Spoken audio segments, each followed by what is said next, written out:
Hello, मैं SK Gupta exam material पर आपका स्वागत है। मोस्ट इम्पॉर्टेंट क्वेश्चन लेके आए हैं जो आपके लिए बहुत ही फायदेमंद है। अगर सब्सक्राइब नहीं किए हैं तो सब्सक्राइब कर लीजिए, बेल आइकन को भी दबा दीजिए जिससे हर नोटिफिकेशन आपके पास पहुंचे और दोस्तों में ज़्यादा से ज़्यादा शेयर करें, सब्सक्राइब करें। ये क्वेश्चन जो भी क्वेश्चन लेके आते हैं वीवीआई क्वेश्चन रहता है, आप उसे ज़रूर देखें जिससे आपको एग्ज़ाम में फ़ायदा हो। और यहीं से लगभग एग्ज़ाम आता है और ये भी बीपीएससी प्रीवियस ईयर का क्वेश्चन है, आप इसे ज़रूर देखें। समझे? चलिए क्वेश्चन स्टार्ट करते हैं। कि बिहार में औद्योगिक वित्तीय सहायता प्रदान करने हेतु प्रमुख वित्तीय संस्था कौन है? बिहार में औद्योगिक वित्तीय सहायता प्रदान करने हेतु प्रमुख वित्तीय संस्था कौन है? तो यह बिहार राज्य वित्त निगम है। ठीक है, नेक्स्ट पर चलते हैं। 17वीं शताब्दी में बिहार में सोने की खानें कहाँ स्थित थी? 17वीं शताब्दी में बिहार में सोने की खानें कहाँ स्थित थी? तो ये पटना में स्थित थे। नेक्स्ट पर चलते हैं। बिहार में गौ हत्या रोकने के लिए गौरक्षणी सभाओं की स्थापना किस वर्ष हुई थी? तो ये 1882 ईस्वी में हुई थी। नेक्स्ट पर चलते हैं। किस वर्ष उड़ीसा बिहार से पृथक हुआ? तो ये 1936 में उड़ीसा बिहार से पृथक हुआ। नेक्स्ट पर चलते हैं। छोटा नागपुर का जंगल कैसा है? तो छोटा नागपुर का जंगल पतझड़ एवं सवाना है। नेक्स्ट पर चलते हैं। एपेक का पूर्ण रूप क्या है? तो एशिया पैसिफिक इकोनॉमिक कॉरपोरेशन इसका फुल नेम है। नेक्स्ट पर चलते हैं। स्वर्णिम त्रिकोण का तात्पर्य क्या है? तो ये अफगानिस्तान, ईरान तथा पाकिस्तान पर आधारित तस्कर तिकरी है। नेक्स्ट पर चलते हैं। द म्यूवर्स लास्ट साई के लेखक कौन है? तो ये सलमान रश्दी है। नेक्स्ट पर चलते हैं। एवरेस्ट शिखर पर चढ़ने वाली दूसरी भारतीय महिला कौन थी? तो ये संतोष यादव थी। नेक्स्ट पर चलते हैं। संत कबीर के सम्मान में मगहर महोत्सव कब प्रारंभ हुआ था?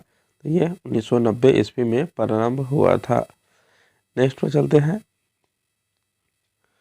मूल अधिकारों का संरक्षक कौन होता है? तो ये न्यायपालिका होता है।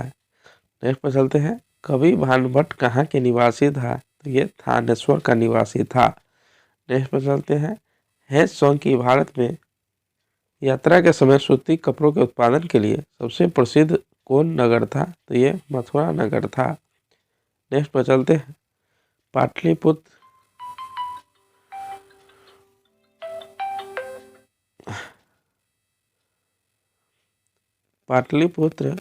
पाटलिपुत्र में स्थित चंद्रगुप्त महल मुख्यतः किस वस्तु की बनी हुई थी? तो ये लकड़ी की बनी हुई थी। नेक्स्ट पर चलते हैं। किस इतिहासकार ने शाहजहां के शासनकाल को मुगल का स्वर्ण युग कहा था? तो यह B.A. स्मिथ। नेक्स्ट पर चलते हैं। अलाउद्दीन खिलजी के प्रसिद्ध सेनापतियों में किसकी मंगोलों के विरुद्ध लड़ते हुए मृत्यु हुई थी? तो ये जफर खां। नेक्स्ट पर चलते हैं।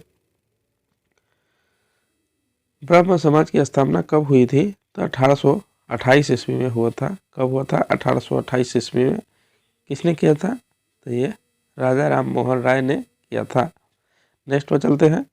कौन आत्मीय सभा के संस्थापक थे? तो ये राजा राम मोहन राय थे। नेक्स्ट पर चलते हैं। किसने ऑल इंडिया मुस्लिम लीग की स्थापना की थी? तो ये नवाब सलीमुल्लाह खान ने की थी। नेक्स्ट पर चलते हैं। लॉर्ड वेलेस्ली की सहायक संधि को स्वीकार करने वाला पहला मराठा सरदार कौन था? तो ये पेशवा बाजीराव द्वितीय था। नेक्स्ट पर चलते हैं। रणजीत सिंह ने सुप्रसिद्ध कोहिनूर हीरा कहाँ प्राप्त किया था?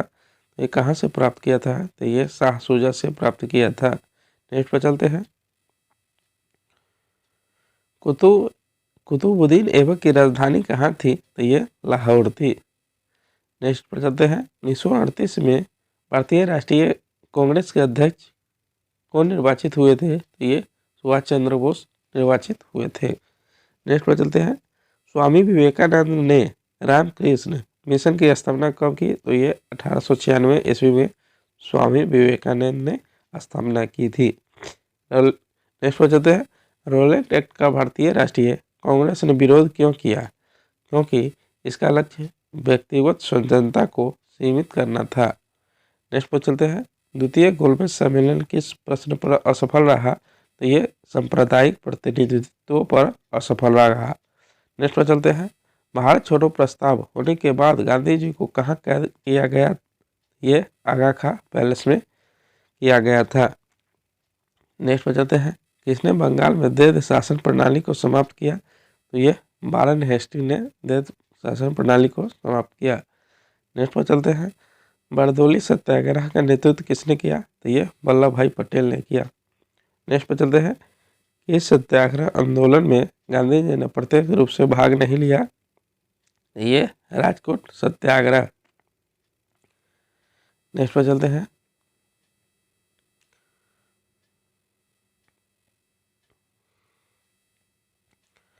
अठारह ईस्वी को विद्रोह मुक्ता किन कारणों से असफल रहा? तो 1857 का विद्रोह किस कारण से असफल रहा? किसी समान योजना और केंद्रीय संगठन की कमी के कारण। नेक्स्ट पर चलते हैं, 1923 से 28 ईस्वी के काल में भारतीय राजनीति में क्रांतिकारी कार्यविधि की पुनरावृत्ति का कारण क्या था? ये गांधी जी द्वारा असहयोग आंदोलन का स्थगन था। नेक्स्ट पर चलते हैं, सविनय अवज्ञा आंदोलन की असफलता के बाद गांधी जी ने किसका महत्व दिया? तो ये रचनात्मक कार्यक्रम का महत्व दिया। नेक्स्ट पर चलते हैं, स्वतंत्र भारत का अंतिम गवर्नर जनरल कौन था? तो ये श्री राजगोपालाचारी था। नेक्स्ट पर चलते हैं, जयप्रकाश नारायण को राष्ट्रीय स्तर के नेता की पहचान किस संदर्भ में मिली? तो ये भारत छोड़ो आंदोलन के समय इसको मिला। नेक्स्ट पर चलते हैं, नोआखली काल में महात्मा गांधी के समीप कौन था? तो ये प्यारेलाल था। नेक्स्ट पर चलते हैं, करो या मरो कनाडा किससे संबंधित है? तो ये महात्मा गांधी से संबंधित है।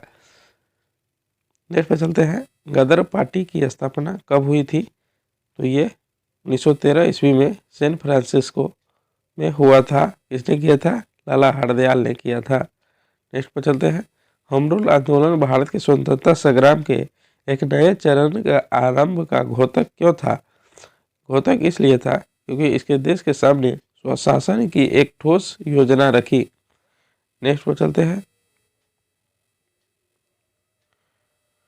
19वीं शताब्दी के उत्तरार्ध में नव हिंदूवाद के सर्वश्रेष्ठ प्रतिनिधि कौन थे? तो ये स्वामी विवेकानंद थे।